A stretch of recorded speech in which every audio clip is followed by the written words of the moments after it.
नमस्कार साथियों, स्वागत है आप सभी का आपके अपने YouTube channel Kedarnath classes Uttarakhand में। आज की इस क्लास में हम आपका पार्ट 19 कराने वाले हैं। इससे पहले मैं आपके लिए 18 पार्ट ला चुका हूं। अगर आपने अभी तक उन पार्टों को नहीं देखा है तो जाइएगा प्लेलिस्ट में, वहां पर देखिएगा, क्योंकि सारे ये पार्ट आपकी आगामी परीक्षाएं बीडीओ, बीपीडीओ, आरओ, क्लर्क, पटवारी, पुलिस के लिए लाभदायक हैं। जैसे कि कल एग्ज़ाम डेट को लेकर काफ़ी बात चल रही थी, तो मैंने आपसे पहले ही कहा था कि आप अपनी तैयारी को बनाए रखिए, कभी भी एग्ज़ाम डेट आ सकती है। तो अभी हाल ही में लेखा लिपिक और आपके जो व्यक्तिक सहायक के 158 पद और 142 पद थे, उनकी एग्ज़ाम तिथि जारी कर दी गई है और उसकी जो एग्ज़ाम डेट है आपकी 15 मार्च है। तो मात्र 15 दिन है उन छात्रों के पास में। और इसी तरह से अगर हम बात करें तो बीडीओ और बीपीडीओ का भी आपका लगभग लगभग मई में एग्ज़ाम होना तय है, क्योंकि जो एग्ज़ाम ऑनलाइन है तो वो तो अपने सेम समय पर होंगे, क्योंकि अगर मान लो बोर्ड एग्ज़ाम है तो वो ऑफलाइन एग्ज़ाम में प्रॉब्लम आएगी। जैसे कि आपका क्लर्क 746 का वो आपका जून जुलाई में जा सकता है, लेकिन बीडीओ का आपका मान के चलिएगा मई में होना है। और आपको 15 से 20 दिन पहले ही आपको ये बताया जाएगा कि इस डेट को आपका एग्ज़ाम है। तो 15 मार्च से 15, 16, 17 मार्च से आपका एग्ज़ाम रहेगा लेखा लिपिक और व्यक्तिक सहायक का। जिन भी छात्रों का एग्ज़ाम हो तो वो अच्छे से तैयारी कर ले। और वीडियो वाले भी मई में लगभग लगभग मान के चले। तो इसलिए ये सीरीज आपके लिए काफ़ी महत्वपूर्ण है, इसे रोजाना देखें अपना समय निकाल के, और कमेंट भी जरूर करें। चलिएगा शुरुआत करते हैं आज की इस वीडियो की। क्वेश्चन नंबर 1 है, हरियाली देवी मंदिर किस जनपद में स्थित है? तो हरियाली देवी मंदिर हमारा रुद्रप्रयाग जनपद में स्थित है। तो ए ऑप्शन हमारा क्या हो जाएगा? बिल्कुल सही हो जाएगा। अगर हम रुद्रप्रयाग के बारे में बात करें तो सर्वाधिक जो हिंदू साक्षरता है तो वो आपकी सर्वाधिक पुरुष साक्षरता जो है वह आपके रुद्रप्रयाग की देखने की मिलेगी। अगर मैं बात करूं कि आपके जो सर्वाधिक एसटी साक्षरता है, अनुसूचित जाति की जो सर्वाधिक साक्षरता है वो भी कहाँ पर? रुद्रप्रयाग में। केदारनाथ जो धाम है मंदिर वो भी कहाँ पर? रुद्रप्रयाग में।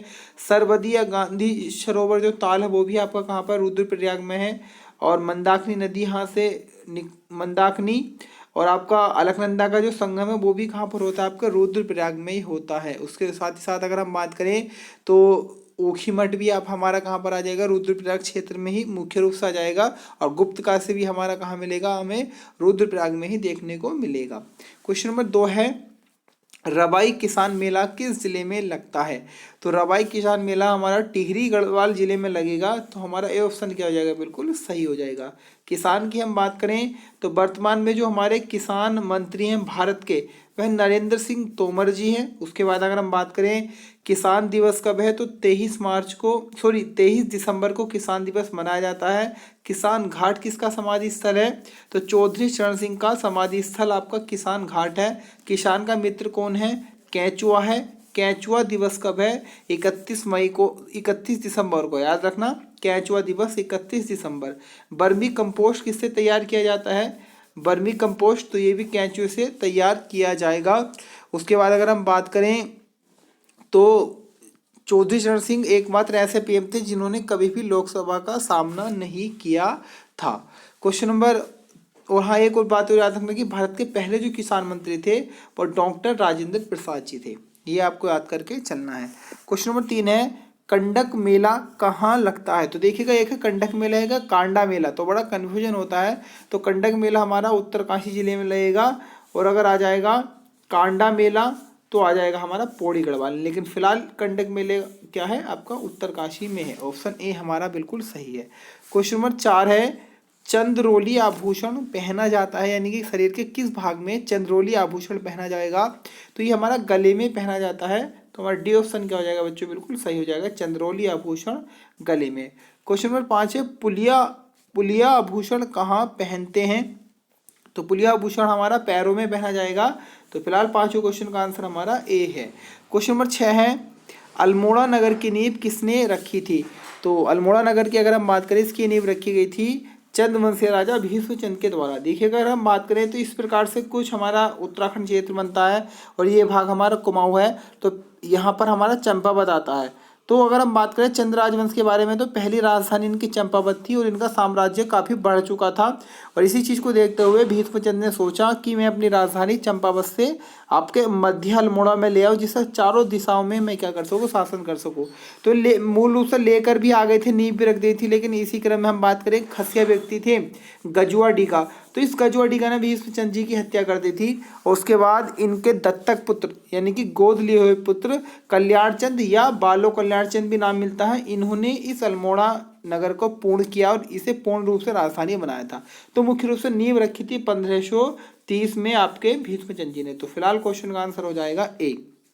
क्वेश्चन नंबर 7 है, पेशावर कांड में गढ़वाली सैनिकों के अंग्रेज कमांडर थे। तो इसमें आपके रिकेट जी होंगे मुख्य रूप से अंग्रेजी कमांडर। तो हमारा सी ऑप्शन बिल्कुल सही है। 2/18 गढ़वाल राइफल्स के सेना नायक या मुख्य सेनापति वीरचंद सिंह गढ़वाली जी ने निहत्थे अफगान पठानों पर गोली चलाने से मना किया था, जिस कारण उन्हें जेल भी जाना पड़ा था। तो एक क्वेश्चन ये बनता है कि पेशावर कांड के नायक कौन है, तो वीरचंद सिंह गढ़वाली। और पेशावर कांड की घटना कब हुई थी, तो ये आपको याद करके चलना है। तो हमारा 1930 में पेशावर कांड की घटना घटित हुई थी। क्वेश्चन नंबर 8 है, असहयोग आंदोलन के समय कुमाऊं परिषद के अध्यक्ष कौन थे। तो असहयोग आंदोलन के समय जो कुमाऊं परिषद के अध्यक्ष थे वे हरगोविंद पंत जी होंगे। तो हमारा ए ऑप्शन क्या हो जाएगा, बिल्कुल सही हो जाएगा। कुमाऊं परिषद की स्थापना 1916 में और प्रथम अधिवेशन आए तो 1917 में अल्मोड़ा में हुआ था। क्वेश्चन नंबर 9 है, मान साहा ने किस शासक को स्वर्णिम विजेता की उपाधि दी थी। तो आपके पवार वंशीय राज होंगे मानसा, तो इन्होंने कालो भंडारी को आपके स्वर्णिम विजेता की पदवी से नवाजा था, उपाधि दी थी। तो हमारा ए ऑप्शन क्या हो जाएगा, बिल्कुल सही हो जाएगा। कप्पू चौहान का नाम याद रखना है, जो उप्पूगढ़ था उस उप्पूगढ़ के गणपति आपके कप्पू चौहान जी थे, जिन्हें अजय पाल जी ने हराया होगा। तो ये भी आपको याद करके चलना है। क्वेश्चन नंबर 10 है, हिमालय का कुंभ किसे कहते हैं, यानी कि किस की तुलना हिमालय से आपके कुंभ से मेले से की गई होगी और उपाधि दी गई हिमालय का कुंभ। तो अगर हम बात करें नंदा राज्य जात यात्रा को हिमालय का कुंभ कहा जाता है। नंदा राज्य जात यात्रा आपकी 19 से 20 दिन में पूरी की जाने वाली यात्रा है, जो कुल 280 किलोमीटर की होगी। और ये जो आपकी नंदा राज्य जात यात्रा प्रारंभ होती है चमोली के काशुआ गांव से प्रारंभ होकर आपके चमोली के ही होमकुंड तक ये जाती है। इसके अलग अलग पड़ाव पड़ते हैं, जैसे अगर हम बात करें जो एक मुख्य पड़ाव है नंद केसरी, जो कि इसका 10वां पड़ाव है, वहाँ से कुमाऊं के लोग भाग लेते हैं। उसी के बाद एक गांव है बाढ़ गांव, जहाँ से लाटू देवता सम्मिलित होते हैं। और उसके बाद में अगर हम बात करें नगर नहीं आते, एक प्रकार से गांव या नगर नहीं रहते, वन ही वन होते हैं। उसके बाद में पातार नचोड़िया एक ऐसा स्थान है इस यात्रा का जहाँ से आगे महिलाएं भाग लेती हैं इस यात्रा में। तो इंपॉर्टेंट है काफ़ी, एग्जाम के दृष्टि से कई बार यहाँ से क्वेश्चन बने हैं। क्वेश्चन नंबर 11 है, खटीमा का प्राचीन नाम क्या था। तो खटीमा को अगर हम बात करें प्राचीन समय में मकरपुर के नाम से जाना गया है। तो हमारा ए ऑप्शन क्या हो जाएगा बच्चों, बिल्कुल सही हो जाएगा। क्वेश्चन नंबर 12 है, बिनसर महादेव मंदिर का निर्माण किस चंद शासक ने करवाया था। तो बिनसर महादेव के मंदिर की हम बात करें जो आपके अल्मोड़ा जिले में स्थित है, तो इसका निर्माण कल्याण चंद जी के द्वारा कराया गया होगा। तो हमारा बी ऑप्शन क्या हो जाएगा, बिल्कुल सही हो जाएगा। लक्ष्मी जिनसे आपको याद रखना है लखूली बराली के नाम से जाना गया है, और इन्होंने बहुत सारे कर लगा दिए थे। और इन्हीं के करों के डर के कारण लोग अपने छतों पर सब्जियां उगाने लगे थे, क्योंकि भूमि कर इन्होंने बहुत अधिक लगा दिए थे। और इनका जो सेनापति था वह गैंडा सिंह था लक्ष्मी चंद जी का, ये भी आपको याद करके चलना है। लक्ष्मी चंद के समय की सारी जिम्मेदारी जो थी वो इनके भाई शक्ति गोसाई जी के हाथों में थी, और जिन्हें कुमाऊं का धृतराष्ट्र भी कहा जाता है। क्वेश्चन नंबर 13 है, कुमाऊं विचित्र शाह चित्र संग्रहालय किस जनपद में स्थित है। तो कुमाऊं विचित्र शाह चित्र संग्रहालय हमारा टिहरी गढ़वाल जिले में स्थित है। तो बी ऑप्शन क्या हो जाएगा हमारा बच्चों, बिल्कुल सही हो जाएगा, टिहरी गढ़वाल। क्वेश्चन नंबर 14 है, कोटाबाग विकास खंड किस जनपद में स्थित है। तो कोटाबाग विकास खंड हमारे जिला नैनीताल में स्थित है। तो बी ऑप्शन हमारा सही है। नैनीताल की मैं बात करूँ तो 1891 में स्थापना हुई होगी। सर्वाधिक ऐसी साक्षरता आपके नैनीताल में है।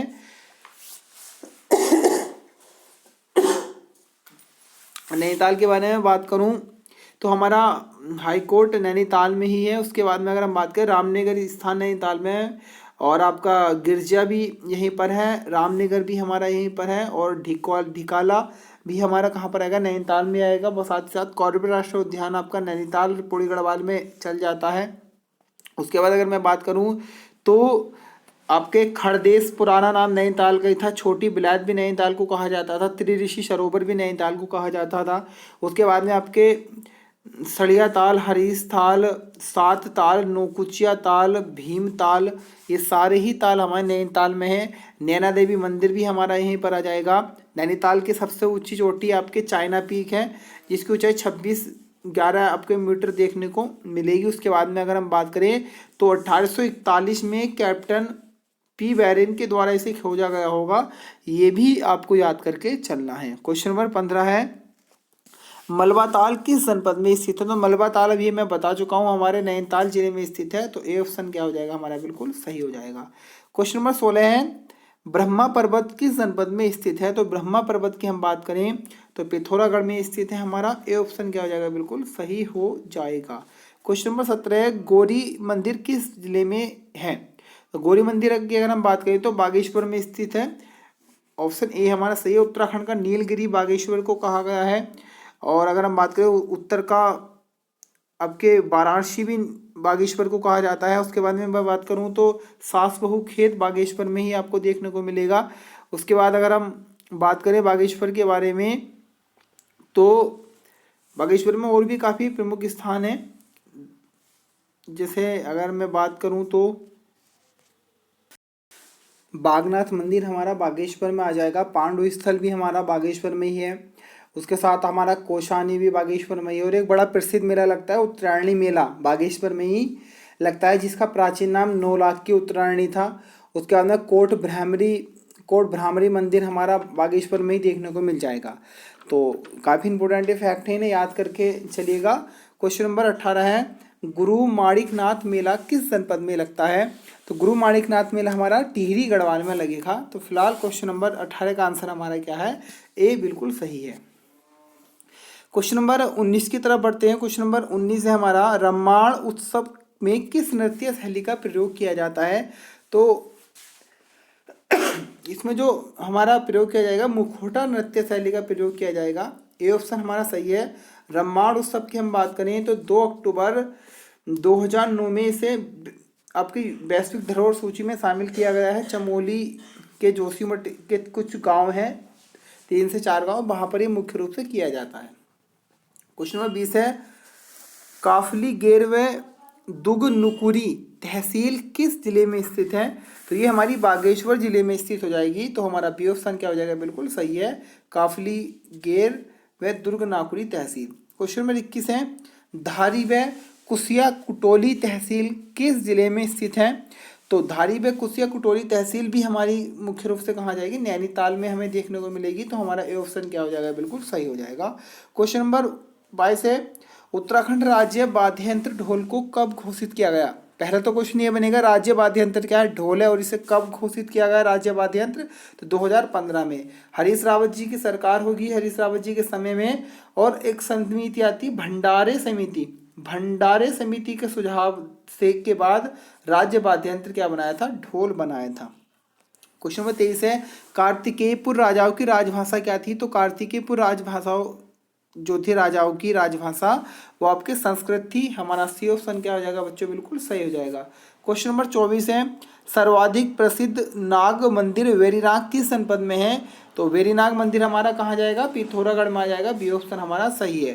क्वेश्चन नंबर 25 है, चंद वंश का अंतिम शासक कौन था? तो प्रथम शासक तो सोमचंद या थोरचंद जी थे, और जो अंतिम शासक थे 62वें राजा यानी कि महेंद्र चंद थे। महेंद्र चंद को 1790 में हवालाबाग के युद्ध में आपके गोरखाओं ने पराजित किया था, और उसके बाद में कुमाऊं क्षेत्र पर नींव पड़ी थी आपके गोरखा शासनकाल की, जो कि 1815 तक लगभग 25 वर्षों तक वो चली थी। क्वेश्चन नंबर 26 है, लाखा मंडल किन दो नदियों के संगम पर स्थित है? तो देहरादून स्थित लाखा मंडल, जिसे जहाँ लाखों मूर्तियों का आपके भंडार प्राप्त हुए हैं, तो आपका यमुना और रिखनार नदी पर स्थित है हमारा लाखा मंडल। तो क्वेश्चन नंबर 26 का आंसर हो जाएगा हमारा बी। क्वेश्चन नंबर 27 की तरफ बढ़ते हैं, गोल आकृति वाला ताल कौन सा है? तो गोल आकृति वाला ताल हमारा झिलमिल ताल है, जो कि हमारे चंपावत में स्थित है। आपके सूखा ताल भी चंपावत में आ जाएगा, श्याम ताल भी हमारा चंपावत में ही देखने को मिलेगा। श्याम ताल के निकट ही हमारा झूला मेला भी लगता है, साथ ही साथ आपका लड़ीधुरा मेला भी चंपावत में है, पूर्णागिरी मेला भी चंपावत में लगता है। उसी के साथ साथ मैं बात करूं तो बगवाली पोखर मेला भी हमारा चंपावत में लगेगा। साथ ही साथ अगर मैं बात करूँ तो हिडिंबा देवी मंदिर चंपावत में, हिडिंबा आश्रम चंपावत में, खटोचकच मंदिर भी चंपावत में है, राजबुंगा का किला भी हमारा कहाँ जाता है, चंपावत क्षेत्र में ही आ जाता है। साथ ही साथ अगर मैं बात करूँ मीठा रीठा साहिब भी चंपावत में ही हमें देखने को मिलता है। सप्तेश्वर मंदिर भी हमारा चंपावत में ही है। मनसान मेला भी हमारा चंपावत क्षेत्र में ही लगता है। क्वेश्चन नंबर 28 है, रानीबाग किस नदी के तट पर स्थित है? तो रानीबाग की अगर मैं बात करूं तो ये मुख्य रूप से हमारे नैनीताल क्षेत्र में है और ये हमारा गोला नदी के तट पर स्थित है। गोला पर ही हमारा हल्द्वानी भी स्थित है, गोला पर ही हमारा काठगोदाम भी स्थित है। ये भी हमें याद करके चलना है। तो फिलहाल क्वेश्चन नंबर 28 का आंसर है हमारा बी। क्वेश्चन नंबर 29 है, उत्तराखंड से लगे यानी कि उत्तराखंड से कितने राज्यों की सीमाएं लगती हैं? तो मुख्य रूप से 2 ही राज्यों की सीमा उत्तराखंड क्षेत्र से हमारी लगती है। तो फिलहाल 29 का भी हो जाएगा। एक हमारा हिमाचल प्रदेश और दूसरा हमारा उत्तर प्रदेश। तो क्वेश्चन नंबर 29 का आंसर है बी। क्वेश्चन नंबर 30 है, राज्य का कौन सा जनपद 2 देश स्पर्श करता है? तो अगर हम बात करें तो हमारा जो पिथौरागढ़ जिला है वो हमारा नेपाल और तिब्बत क्षेत्र यानी कि चीन क्षेत्र, इन दोनों को हमारे छूता है। तो फिलहाल 30 क्वेश्चन का आंसर क्या हो जाएगा हमारा सी, पिथौरागढ़। और सर्वाधिक लंबी अंतर्राष्ट्रीय सीमा भी हमारा कौन बनाता है? पिथौरागढ़ ही बनाता है। क्वेश्चन नंबर 31 है, मंदाकिनी में घूलगाड़ नदी किस संगम पे स्थित है? यानी कि इन दोनों नदियों के संगम पर कौन सा शहर हमारा स्थित है? तो अगस्त मुनि जो हमारा स्थित है वह मंदाकिनी और घूलगाड़ नदी के संगम पर स्थित है। तो 31 का आंसर हमारा सी हो जाएगा। क्वेश्चन नंबर 32 है, नेताजी सुभाष चंद्र बोस ने किसे अपना निजी सहायक बनाया था? तो राज्य से बुद्धि सिंह रावत जी को निजी सहायक मुख्य तौर पे नेताजी सुभाष चंद्र बोस जी ने बनाया होगा। क्वेश्चन नंबर 32 का आंसर है ए। एक क्वेश्चन करंट का इंपोर्टेंट याद रखना, सुभाष चंद्र बोस के जन्म दिवस यानी कि 23 जनवरी को वैसे तो हम देश प्रेम दिवस मनाते हैं, लेकिन इस बार हमने पराक्रम दिवस भी मनाया है। तो ये आपको याद करके चलना है। 125वीं सुभाष चंद्र बोस की जयंती 23 जनवरी को हम किस दिवस के रूप में मनाया? अभी हमने पराक्रम दिवस के रूप में। क्वेश्चन नंबर 33 और इसमें बड़ा डाउट बना रहता है क्वेश्चन में कई बार। देखिएगा 1914 में होम रूल लीग के संस्थापक कौन थे? वास्तविकता के तौर पर अगर हम जाएं तो भारत में ही 1916 में हुई थी स्थापना। तो 1914 में किस कारण, कैसे, किस तरीके से हो गई उत्तराखंड में होम रूल की स्थापना? तो इसमें भी क्लियर कुछ कह नहीं सकते, लेकिन परीक्षा वाणी की अगर हम देखें तो उसके हिसाब से अगर हम बात करें तो विक्टर मोहन जोशी, बी.डी. पांडे और चिरंजी लाल, इन तीनों ने ही होम रूल लीग की एक शाखा की स्थापना कर दी थी 1914 में, ऐसी जानकारी मिलती है। तो इसके अनुसार हमारा ऑप्शन डी बिल्कुल सही हो जाएगा, उपरोक्त सभी। और ये भी आपके उत्तराखंड फॉरेस्ट गार्ड के री एग्जाम में भी आया था, तो वहाँ भी काफ़ी विवाद देखने को मिला था इस प्रश्न पर। तो फिलहाल हमें इस ऑप्शन के अकॉर्डिंग डी सही है, परीक्षा वाणी के अकॉर्डिंग भी हमारा ऑप्शन डी बिल्कुल सही हो जाएगा। क्वेश्चन नंबर 34 है, प्रथम अशोक चक्र किसे दिया गया, यानी कि राज्य के किस व्यक्ति को सबसे पहले अशोक चक्र मिला था? तो भवानी दास जोशी जी को अशोक चक्र मिला होगा। ये ऑप्शन हमारे क्या बच्चों बिल्कुल सही है। क्वेश्चन नंबर 35 है, देहरादून वन संग्रहालय की स्थापना कब हुई थी? तो देहरादून वन संग्रहालय की स्थापना 1914 में की गई होगी। हमारा डी ऑप्शन बिल्कुल सही है। 1914 से याद रखना है, भारत और जो आपका चीन है उसके मध्य मैकमोहन रेखा जो है, तो उस मैकमोहन रेखा का निर्धारण भी 1914 में ही हुआ था। क्वेश्चन नंबर 36 है, इसमें भी देखिएगा कई अलग अलग जगह थोड़ा सन में डाउट दे रखा है। तैमूर लंग ने हरिद्वार पर कब आक्रमण किया था? तो देखिए अगर हम बात करें तैमूर लंग की, तो 1398 में उसने दिल्ली सल्तनत पर आक्रमण किया था। उस समय जो वहाँ के राजा होंगे वो थे नासिरुद्दीन महमूद जी। तो वैसे दिल्ली सल्तनत पर 1398 चलेगा। और अगर हम उत्तराखंड के बेस पे जाएं तो देखिएगा हरिद्वार पर आक्रमण हुआ था 1398 में। परीक्षा वाणी में इसी क्वेश्चन में दोनों सन दे रखे, 1399 भी और 1398 भी। तो इसको आपको याद करके चलना है। फिलहाल ऑप्शन के अकॉर्डिंग 1398 हमारा बिल्कुल सही है। ये थी आज की हमारी वीडियो अच्छी लगी तो एक लाइक करना और कमेंट करना ना भूलें। आज ही के दिन फिर से मिलेंगे इसी समय। धन्यवाद।